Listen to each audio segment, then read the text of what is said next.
Wisdom reaction time on GAUR Gopal Das.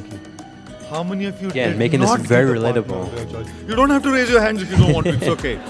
Disasters just happen. That was golden. Just happen. That was golden. Now, And his analogies are on point. Conflicting parts. Yes, literally and figuratively. I agree. Thank you. Thank you very It sounded a bit more uppity up. Present practice.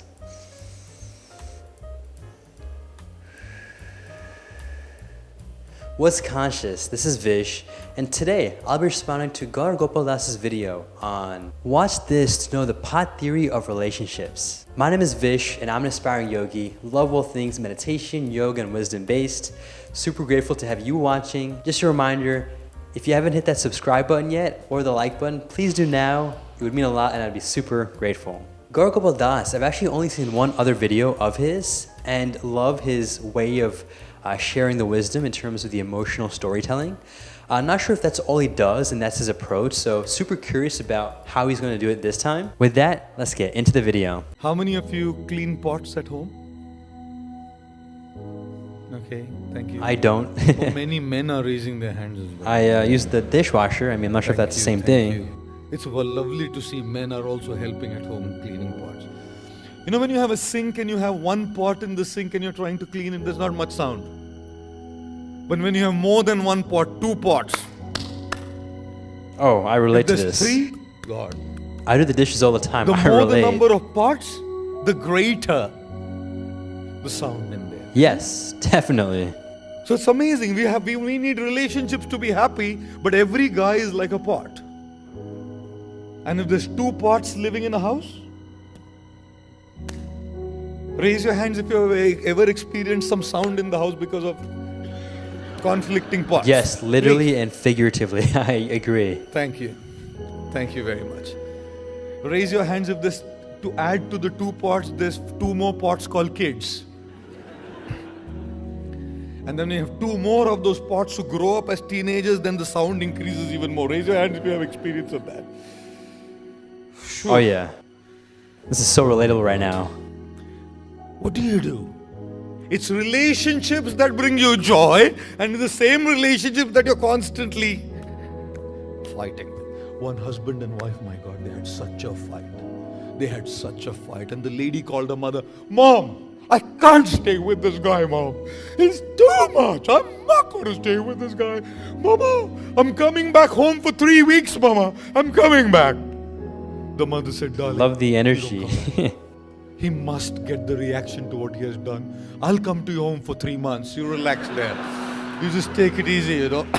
I'll come to your home for 3 months. We will make sure he gets every bit. That's a fun. I love his comedic elements to this. As we want our relationships to be deep, we also know the challenge is egos. As much as we want to make them the bondings of love, we know the challenges is massive differences of nature. As much as we want to have those true, genuine exchanges based on affection, the challenges are different opinions. So far, I'm super loving this. Again, it seems like he gives very analogy / narrational type of approaches to certain topics. So I think I'm getting the pot theory of what he's saying. Very relatable. I love how he makes it super relatable, especially connecting to your family dynamics, and love his enthusiasm and just, energy for explaining things. So super loving this. And yeah, I think I definitely agree with the analogy. Now, how deep of this is the lesson going to be? I don't know. Not sure, and would love to hear what you think so far. There's nothing wrong with just guessing, right? I mean, obviously we'll watch this together and finish it and have a better understanding.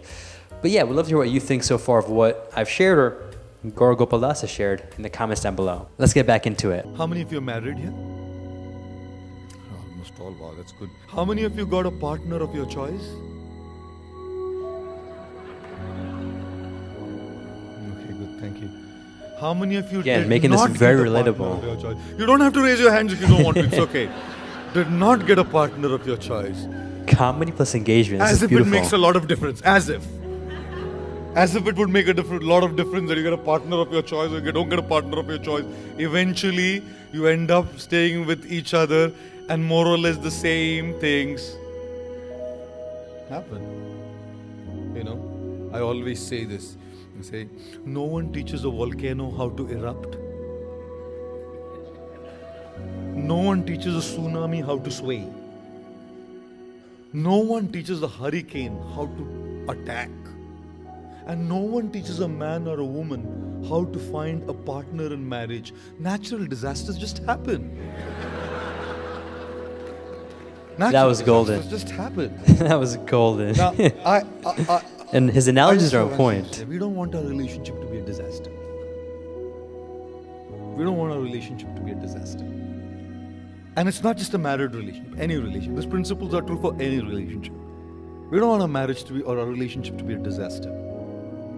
And if we do not want our relationship to be a disaster, we have to start liking the person to whom we relate to. Happiness is not about getting what you like. Happiness has a lot to do with liking what you get. Oh, that's... We are so busy I like that one. trying to like get what we bit. like. We are so busy trying to get what we like that we forget to like what we get. And there's so much to like in people. So much to like in people. They say the person whom you wanted to get married to, whom you loved, you never get. And the person, now you're married to someone and the person whom you really loved and wanted in your life simply remains the password of your email ID. You know, you just look at it and say, haha, once upon a time, there was a time when we used to love this person. Now I'm stuck with this. Past. Oh my. Believe me, there is a great need that we start liking the person whom we connect to. Another banger by GAUR GOPAL Das. Seriously loved, again, his narration style of talking, his engagement method of approaching these type of questions, if this is a question or he's just talking about, you know, whatever. Also love how he's very connective to the person watching, right? He makes it very relatable, and I think it's very practical too, which I very much do appreciate. Now I will say again, this is where I keep it fully transparent. It's open platform here.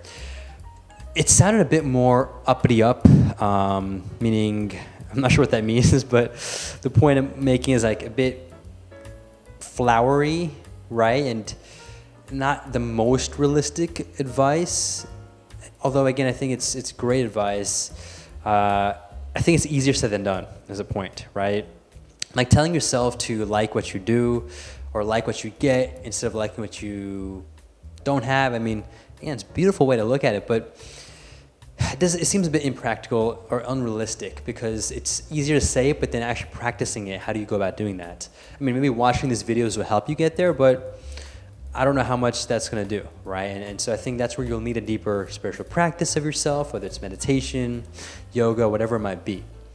But again, overall, great video. I loved his just take on that topic of the pot theory, again, which was an interesting analogy.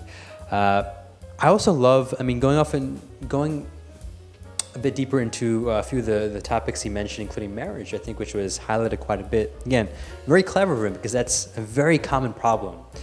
Sadhguru says this in a very simple way, which is the idea that whether you're married, people suffer, people that are not married also suffer, people with kids suffer, people without kids suffer, people with money suffer, people without money suffer.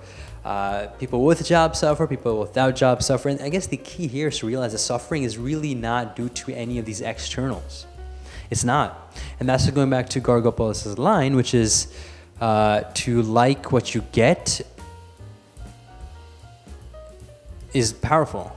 And it goes off connecting to Sadhguru's line, which is stupid people will do what they hate.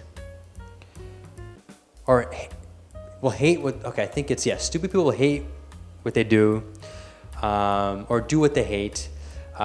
Smart people will do what they love. And then I guess quote unquote woke or like, conscious people will love what they do, which means love everything that you do, right? So whether it's brushing your teeth, whether it's eating your food, whether it's writing a PhD paper, whether it's doing your meditation, whether it's having fun, whether it's playing a sport, give it your all and love everything. Because if you think about it, especially these moments of like quote unquote tedious, boring work, let's just say you're doing your taxes, not the most exciting thing. Why? Because your mind is getting bored. First step there is to realize that you're not the mind. So very first, but crucial and I would say critical step, very important, realize that you're not the mind. And then when you realize that, you can start actually loving everything. Again, might come off a bit flowery and easier said than done, but I think it's a bit more practical in the sense that every moment you have access to. And so just loving every moment, whether it's, again, me talking to you right now, which I'm very much loving, you listening to me right now, which hopefully you're loving. Point is, love every moment, because the moment you love every moment, you will love your life. You will love everything in your life because everything is encapsulated in this moment. And so I think it's super important to realize that this moment is inevitable and you must give it your all. It's your fundamental duty too, because there is no other future, no other past. They all exist in the form of the memory or the imagination. Again, things I've picked up from the different gurus and so on. So really very critical stuff here. And again, love the analogy you gave with the pots. I mean, yes, the more pots, the more tension, the more friction, but I would still say that it just comes down to you being more conscious. If you could do more meditation practices, you will definitely notice, I think, a huge difference within your inner world as well as your external world in terms of how you deal with these conflicts and how you are just in general. I mean, it's really your internal state that matters the most because everything else stems from that. So thank you so much again for listening to my view on this and just reaction to GAUR Gopal Das. Again, love his kind of character. He's got good vibes, good energy. If you have other videos by him you want me to react to, you can comment down below. Otherwise, if you have any other videos by other people you want me to react to, you can also comment down below. And if you've made it this far, would again very much appreciate you hitting that subscribe button and that like button. Would mean a lot. Thank you so much for watching. Make a great day. Take this joyful and stay conscious.